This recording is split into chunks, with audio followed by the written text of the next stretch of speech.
memukul, melempar, menangkap, menendang bola. Nah, terus, memukul dengan atau tanpa alat. Jadi itu biasanya kita pakai permainan kayak itu, kayak tenis atau kan bola tenis tapi dengan raket gitu ya.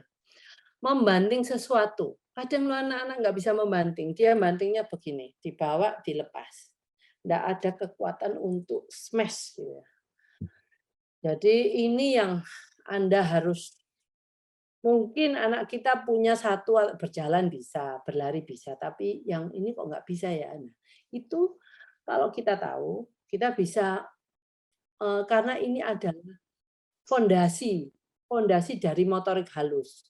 Ya, jadi ini kalau bisa nanti motorik halusnya juga lebih gampang. Jadi, secara kalau motorik ini ya, sebanyak mungkin anak kita bisa melakukan bermacam-macam gerakan motorik kasar, motorik halus, motorik oral, semakin anak kita itu mempunyai kemampuan kontrol yang bagus terhadap motorik-motorik itu.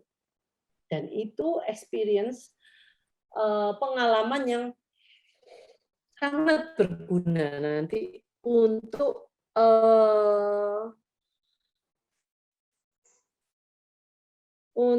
ke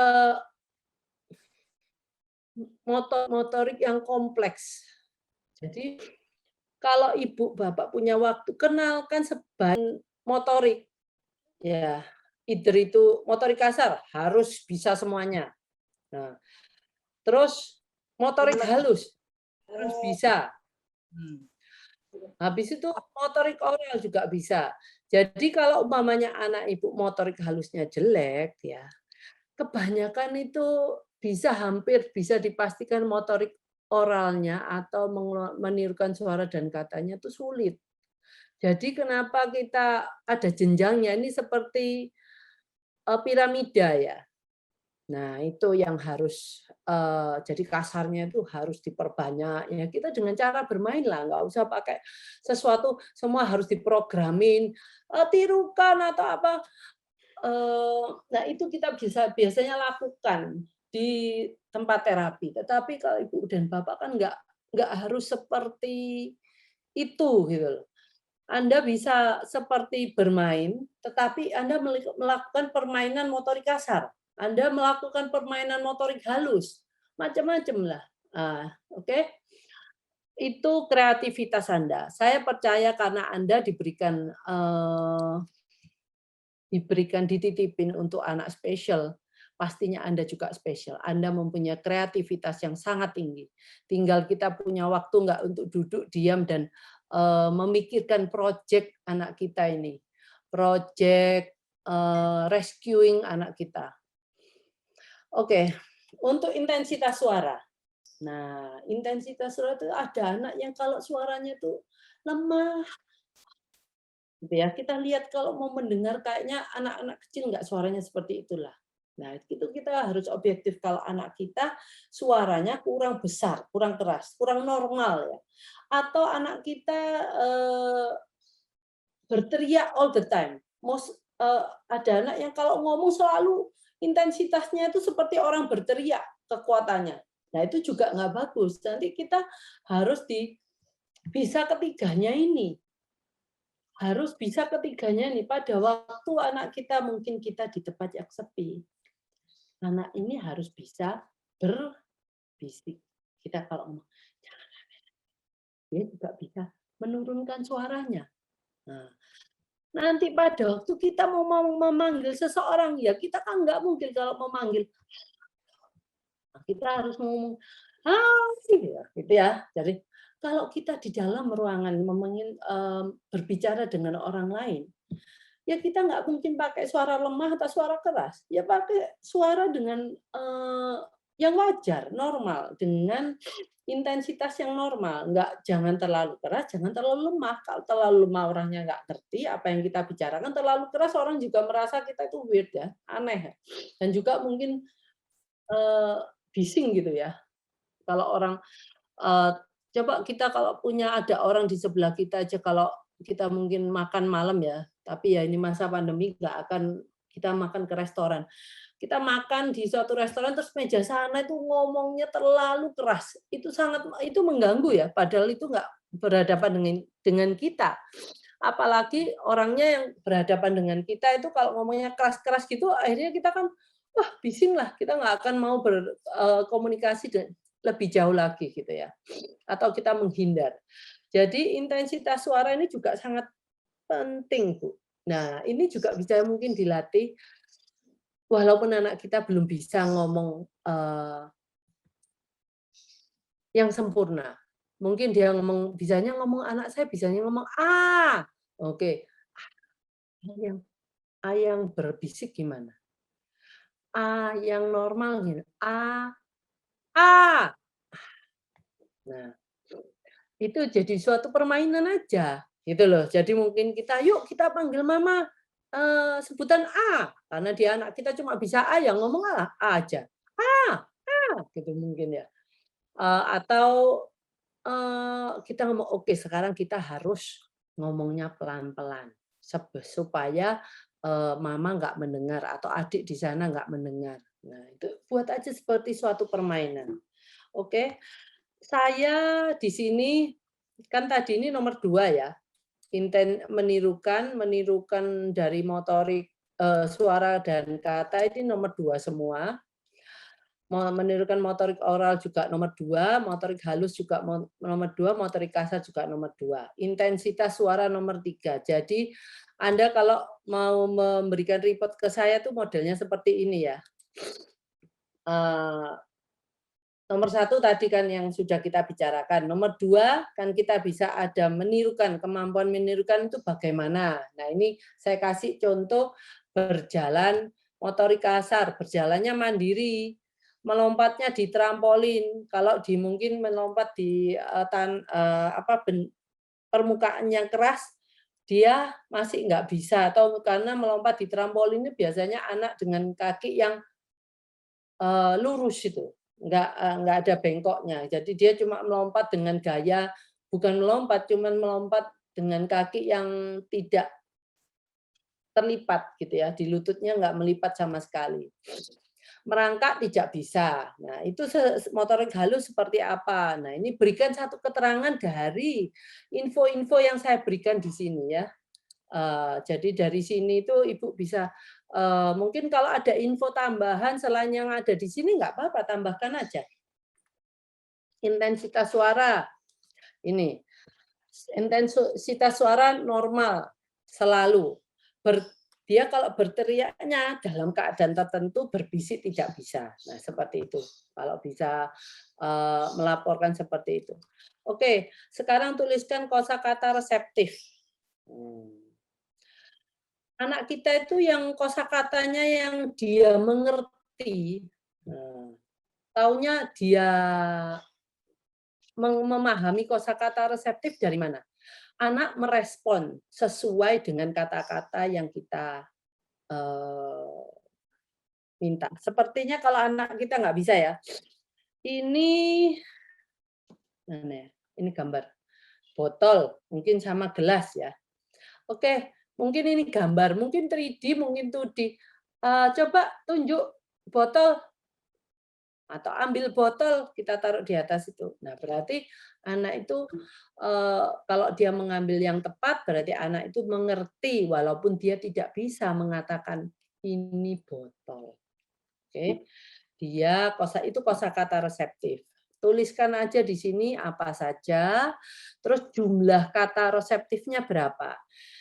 Terus kosakata ekspresif.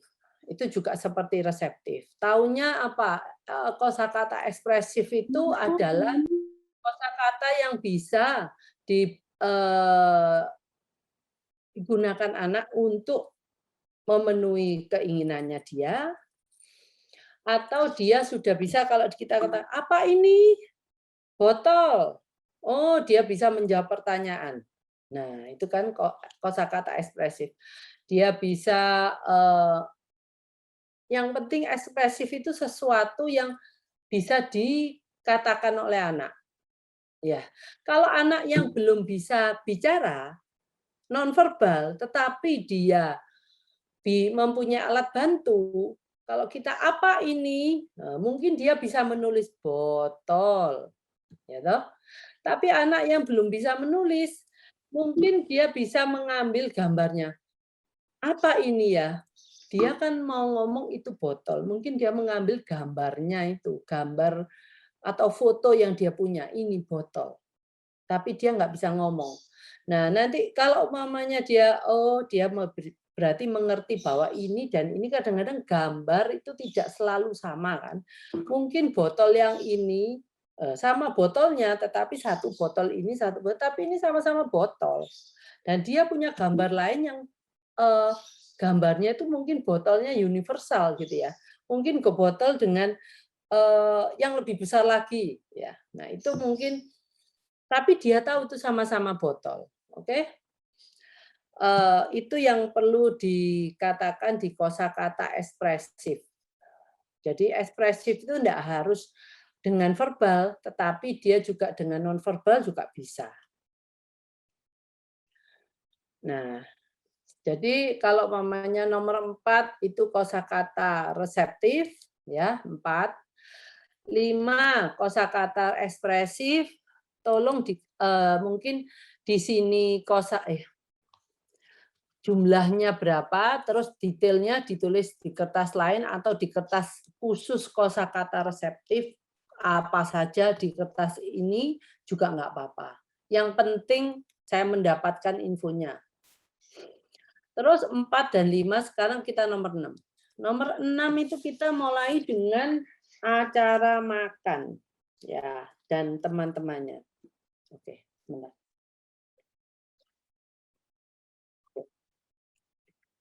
Ini makan. Nah, anak saya bisa, tidak sempurna, tidak bisa.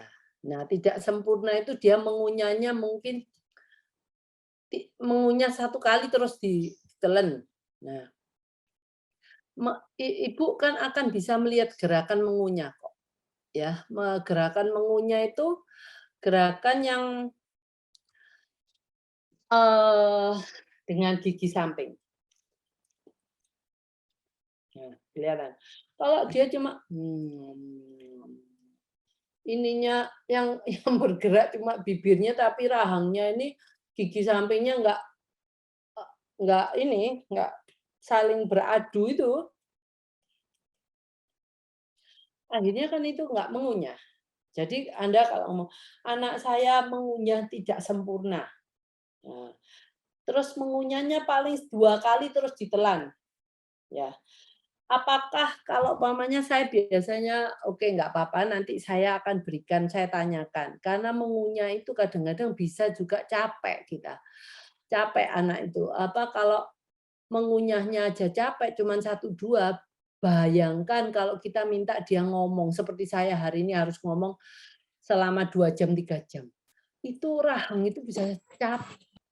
Dari itu kita harus juga melatih kekuatan rahang untuk bisa dia berbicara. Jadi kadang-kadang kalau anak kita terus nggak mau berbicara lagi, kadang bisa, kadang enggak. Nah, mungkin dia cuma bisanya berbicara 2 kata. Setelah 2 kata dia capek intinya. Nah, kita harus melatih kekuatan rahang, kekuatan di pipi, untuk kita terus-menerus bergerak. Dan ini bibir ini, pada waktu kita bicara, lidah, bibir, ini apa namanya, rahang, pipi itu semuanya bergerak dengan dinamis.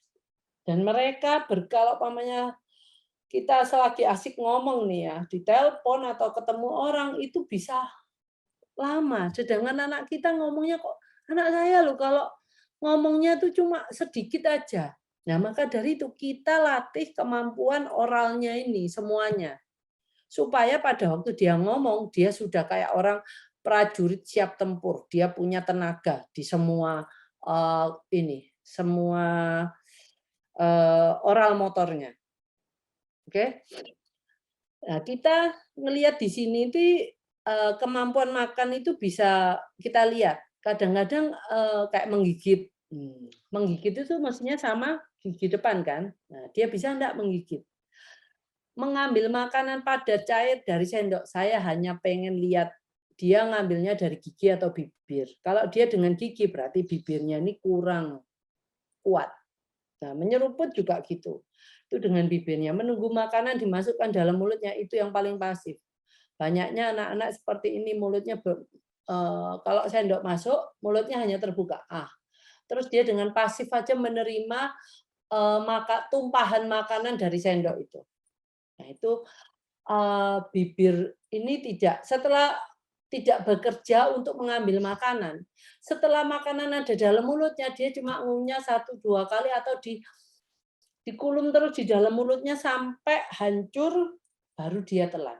Nah, jadi bisa dibayangkan bagaimana sebenarnya kalau dia makan dengan sempurna, gerakan yang bagus, itu sudah melatih kemampuan oral motornya. Oke? Jadi ini nanti bisa jadi ajang, bukan jadi ajang, jadi alat untuk menguatkan semua oral motor pada waktu anak kita makan dengan benar.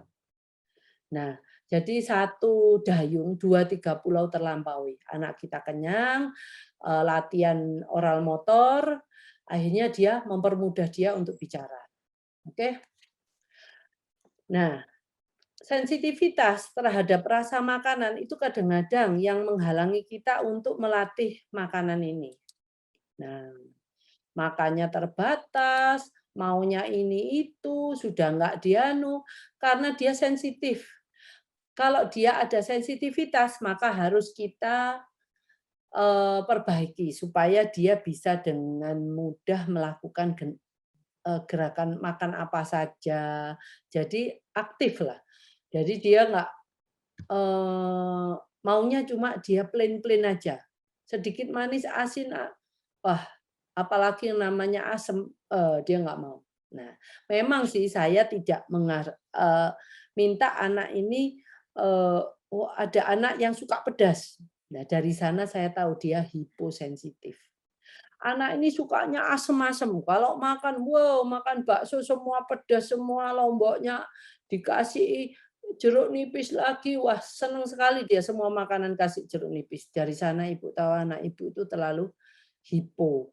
Jadi dengan makan makanan yang asam sekali dan pedas sekali, dia merasakan sensasi dalam mulutnya itu lebih. Jadi dia bisa merasakan enaknya kalau makan makanan yang asam dan pedas. Tapi kalau plain, nggak enak lah. Ya, mungkin ibu-ibu juga ada yang mungkin suka pedas, begitu dikasih makan makanan orang bule yang plain, nggak enak lah, makanan nggak enak, enaknya yang ekstrim. Nah, itu mungkin ibu juga hipo.